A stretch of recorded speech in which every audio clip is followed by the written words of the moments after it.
Is your Mini leaking oil? Let me show you what might be causing that. Go back over to the bench and I have a gearbox up here to show you some of the most common places I see oil leaks. The rod change by far is one of the most common places. It's reasonably simple to change and is quite cheap. The other place we see very commonly oil leaks is in the differential outputs. The most common output is what is called the pot joint output, and we see this on most cars after the mid-70s. Other types of outputs that you might see is the rubber coupler type output. This was on the very early cars, 998s and the likes of that. I'll show you in a minute that. It's reasonably easy to do. The other one is the Cooper S oil seal. This is a bit more complicated and involves a bit of disassembly in order to access the seal. So I'll show you that one in a bit of detail in a moment. So let's first have a go at the rod change.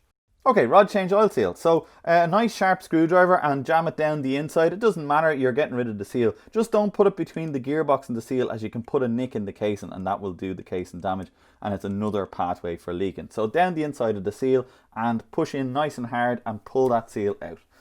Once you get the seal up and out, replacing it is really easy. You just push the seal down home until it's sitting where it should be. A 5/8 3/4 drive socket, and we use our copper hammer and we tap that just nice and gently into place.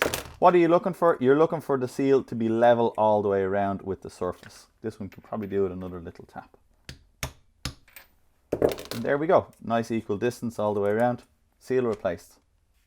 Okay, what I have here in my hands is the guts of the Cooper S output. I've simply unbolted and removed it from the side of the gearbox so I can access the seal to replace it. You start by removing the sear clip. Once you have the sear clip out, you can take the spacer washer.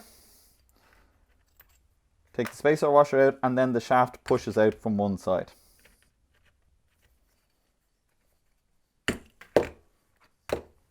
Now we have the seal in front of us.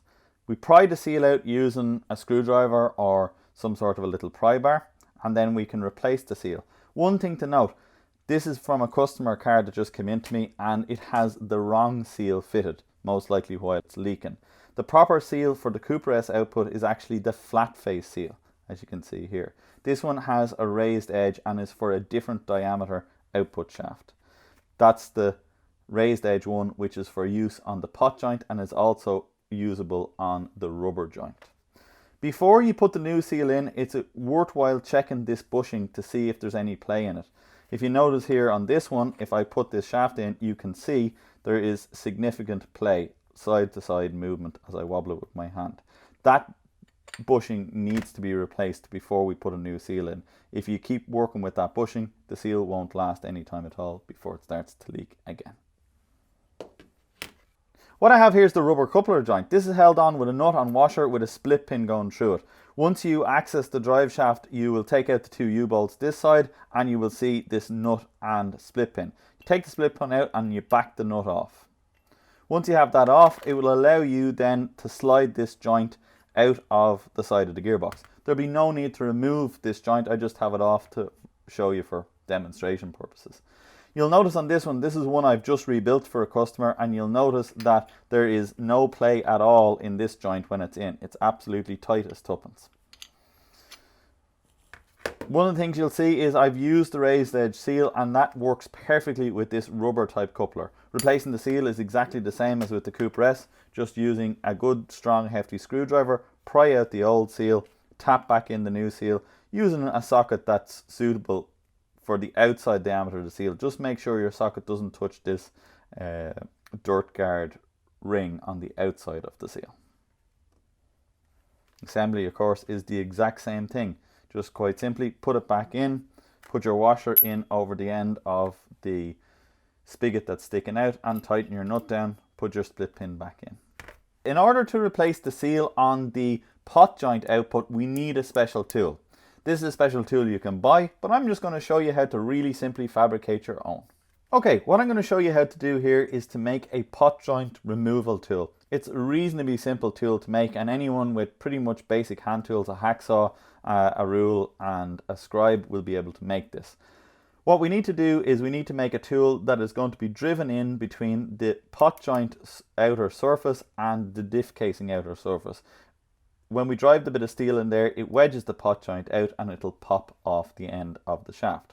We have a couple of measurements to make. I'm going to show you how to do that, then we'll cut this out and I'll show you how it works. So the first measurement we need to take is the dimension of the pot joint inner. So here I can see on my rule it's about 31.5 millimeters. You're better off giving yourself a little bit of extra. We'll say it's 32, just to give yourself a bit of play on the pot joint. We also need to measure what the size of our steel is. The piece I have here is just over 50 millimeters wide. What that means is I need to scribe a line down that's going to leave me with a space here in the middle over 32 millimeters. So if we do the maths, that gives us 18 millimeters of material to play with. Half of that each side is going to be 9. I'm just using a calipers here as a way of scribing it. I'm just setting my calipers to 9 millimeters, and I can put a really easy scratch on my metal. One of the tricks I've done here is I've colored in the steel with a bit of blue Sharpie. It just makes your line or your scratch a bit easier to see when you make it in the steel. So if we do that on both sides, that should leave us a space just over 30 millimeters, which is exactly what we want. We also need to figure out how much of this material to remove. It's a play between removing too much material and making these tines weak, or not removing enough material and not being able to get the tine all the way in deep enough. I've found in the past that the measurement that works the best is about half the diameter of the pot joint. So if I put my rule across the pot joint here, you can see it's about 73 millimeters in OD dimension. So if we went for roughly half that at about 35, we'd be in the ballpark where we need to be. So just set my caliper at 35 and I scratch the line. If you didn't have a caliper like this is just a rough one I use around the garage for marking out. If you didn't have a caliper like that, you could easily do all the measurements off the steel rule with a scriber, or even a sharp screwdriver would allow you to do it. Do your measurements at the top, do your measurements at the bottom, and then join up all your lines and you will get something that looks like that. Next thing to do is to cut that square of metal out, and then the final thing to do will be to grind an edge on it to give it a lead in. Okay, we're over in the vise, and the first thing before we do any cutting is to drill a couple of relief holes. Now I'm going to cut across this afterwards because I have the equipment to do it, but if you don't, you'll have to drill a chain of holes across here. So when you cut in either side with your hacksaw, you'll meet the hole and then you'll be able to break out this little piece. You can go after it then with a file and square it all up and make it real nice and neat. So we'll start by drilling 2 holes and then we can start the cutting.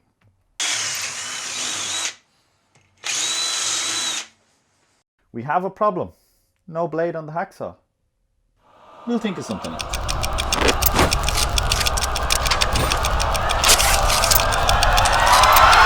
Let's get this done.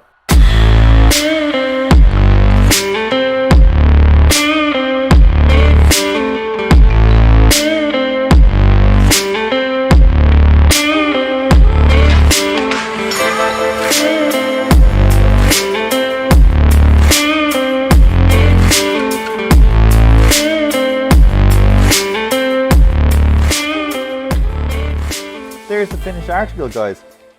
We use some power tools just for a bit of fun, throw some sparks at the camera, but you could just have easily have cut this out with a hacksaw down both sides, chain drilled across here, filed it up to get it nice and neat. But remember, it doesn't have to be perfect, it's just a tool to remove the pot joint. A chamfer on the front edge is a good idea just to give it a bit of a lead in. Let's see it in operation. So we put it between the pot joint and the housing, 2 or 3 blows with the hammer, and then just drift against the side to bring out the pot joint. Tip the pot joint out with your hammer, and then that gives you good access to get at the seal and pry the seal out. We could replace the seal here right now by getting a new seal, putting it in place, using a suitably sized socket and drift it in with the hammer. This housing, however, is badly damaged and is going to need repair work before we can put a new seal in it. Okay folks, hopefully that was a helpful How-To Wednesday. We took a look at changing drive shaft oil seals, we took a look at changing the selector shaft oil seal, and we even made a tool for removing the pot joint. If you enjoyed today's video, please give us a like and subscribe. Comments down below on any videos you'd like us to make, and we'll see you on the next one.